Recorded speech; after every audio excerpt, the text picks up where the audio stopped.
Nous lisons dans Jean 6, lorsque Jésus utilise le terme pain de vie, il essayait de s'éloigner de la foule, en vain. Il avait traversé la mer de Galilée et la foule le suivait.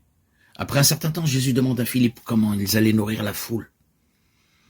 La réponse de Philippe montre son peu de foi lorsqu'il dit qu'ils n'ont pas assez d'argent pour donner à chacun de la plus petite bouchée de nourriture. Finalement, André amène à Jésus un garçon qui avait 5 petits pains et 2 poissons.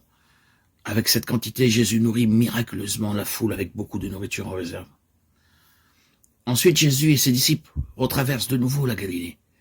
Quand la foule voit que Jésus est parti, ils le suivent à nouveau. Jésus profite de ce moment pour leur donner une leçon. Il accuse la foule d'ignorer ces signes miraculeux et de ne le suivre que pour le repas gratuit.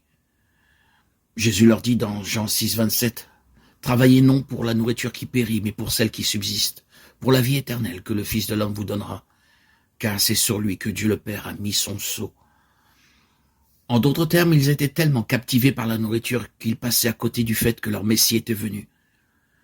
Les Juifs demandent donc à Jésus un signe qu'il a été envoyé par Dieu, comme si le repas miraculeux et la traversée de l'eau ne suffisaient pas.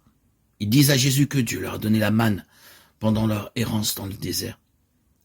Jésus répond en leur disant qu'ils doivent demander le vrai pain du ciel qui donne la vie. Lorsqu'ils demandent ce pain à Jésus, Jésus les surprend en disant « Je suis le pain de vie. Celui qui vient à moi n'aura jamais soif, et celui qui croit en moi n'aura jamais soif. »